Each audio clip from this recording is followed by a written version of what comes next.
All right, YouTube, it's Maker Steve in the workshop, and I have been bit recently by a lot of stringing and hairy prints, and I kind of forgot what I learned.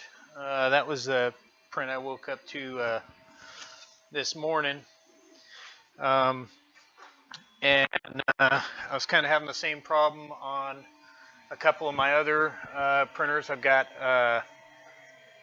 8 Ender 3s and 2 Creality CR10s, and the Enders are introducing a interesting problem. So I've got miles and miles of filament printed in my wake with printing my artillery shells, and just started to have these symptoms where I wasn't getting full extrusion. So I'd go through and I'd replace the nozzle, and then I'd compression fittings and PTFE, and I'd get it all right and everything would be okay, and then after a little while it'd go back to not printing so well, and it was pretty frustrating. The good news is I have 8, so when I get it right on one, it's pretty evident what I did right.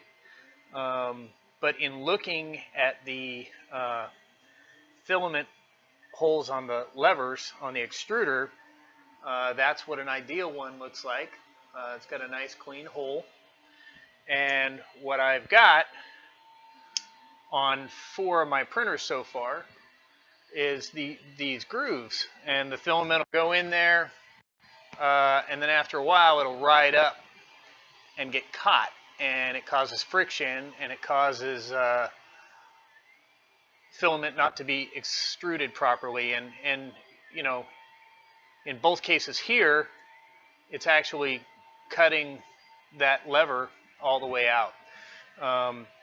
So I did already have the aluminum extruder upgrade kits on hand, and I don't know why I didn't install them. Maybe I was lazy, but we're going to go over the quick installation of this and a couple of the points that you probably need to be aware of when doing it, and we'll go from there. So these kits are about $15. I'll put a link down below to Creality's kits. They come with some extra.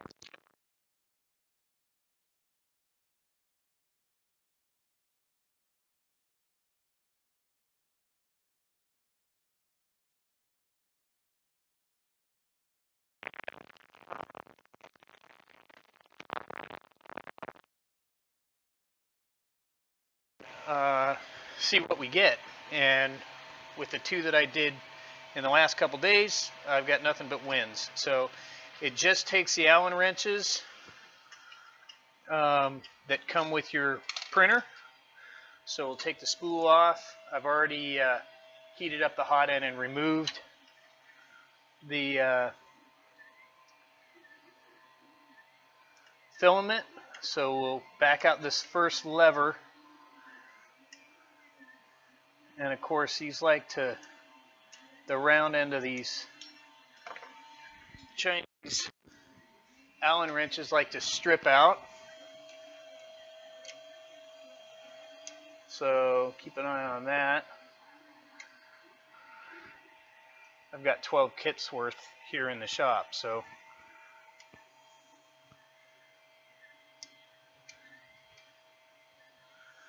the one of the telltale signs that this is going on is a bunch of buildup in the guide roller. You'll see some stuff you can't quite identify as filament, and it's the material from the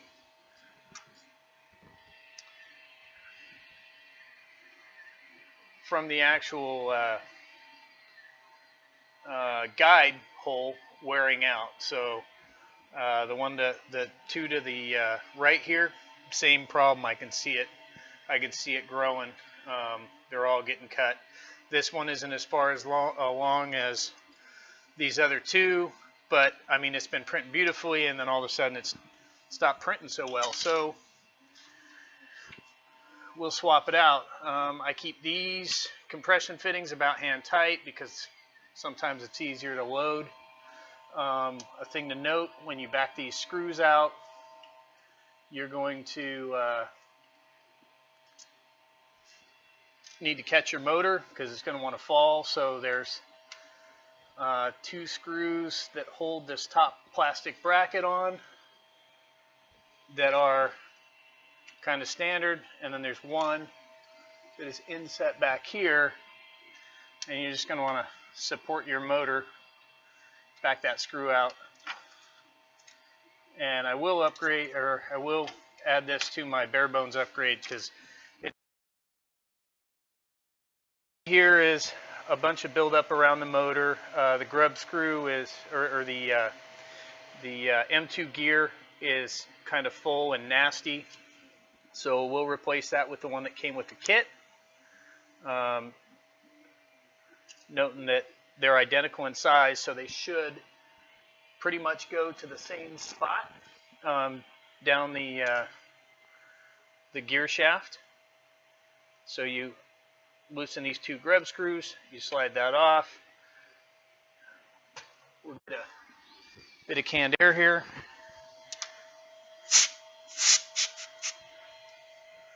Clean that up. And we're going to grab this new screw. Or new gear. You'll back it out to where it won't, the grub screws don't make contact with the shaft yet. And we're going to slide it on there about to the same spot that we remembered. It looked like about 3/8 of an inch down. If we got to go up and down from there we can. But that looks about right to me. Tighten the grub screws.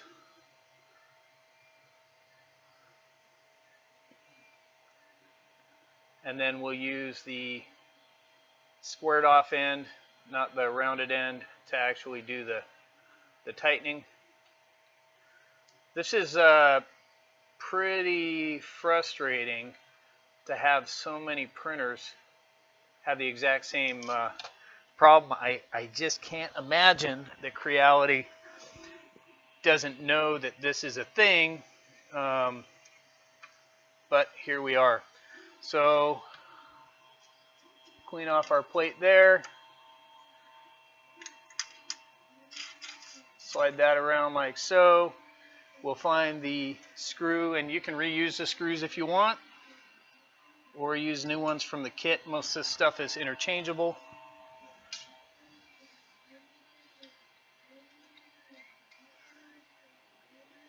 And I see a lot of posts about people who are having problems with extrusion, and it really makes me wonder how much of it is related to this issue here. I can see the M2 gear is centered on the filament hole, so that's all good. I'm gonna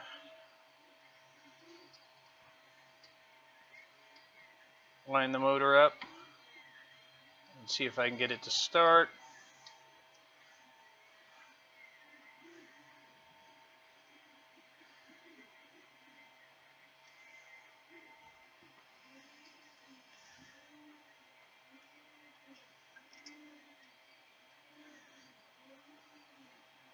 So far, so good. Now to hold your spring, you'll see on this there's a plastic nub. With this aluminum kit, they use another one of these screws. So we're going to grab that and put that in there. I suppose I could have done that prior to make it easier for me, but basically you're putting this screw in horizontally into the only hole it'll fit. And you can leave it out just a little bit so this spring fits on, similar to this nub.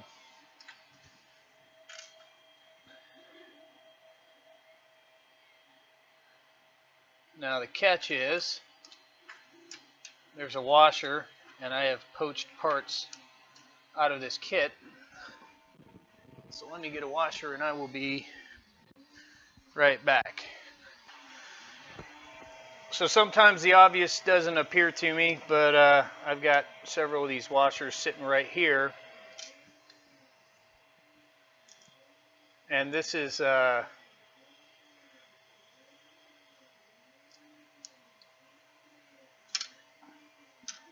trick right here. If you don't install that washer, the bottom of this screw is going to make contact with the aluminum, and then you're going to have a similar problem with extrusion, but it's going to be because the articulating arm here can't make contact.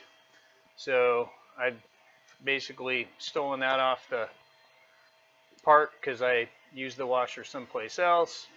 You bury this down as far as you can. You'll see it free spin. And then there's this sleeve that fits inside. And before we get too carried away, we'll put the little spring retaining screw in this end, and you just put it in as far as it goes. Doesn't have to be tight. It's just a nub to trap that spring in there. And then you've got one long screw that goes right down in there like so. And this is a little bit of an art form.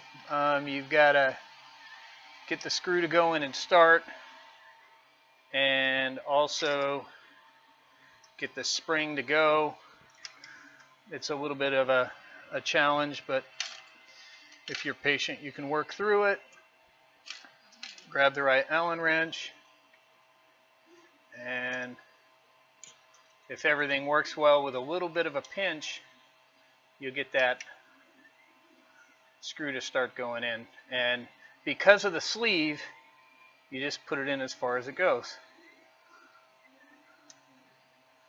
And of course, I've rounded off the end of this Allen wrench. So you're going to get to the part where you've got to do it by hand with the short end, which is not as much fun, but and then once it's there, you'll see it grip, and preheat your extruder back up, and you can load your printer. And as long as you didn't move the gantry, you're ready to print. So there you have it, aluminum extruder upgrade. It's definitely worthwhile in the long run if you're going to print a lot. I'd imagine if you don't print 24 hours a day, that plastic lever is going to hold up for you for a while. And that's what I got for you today. Maker Steve signing off.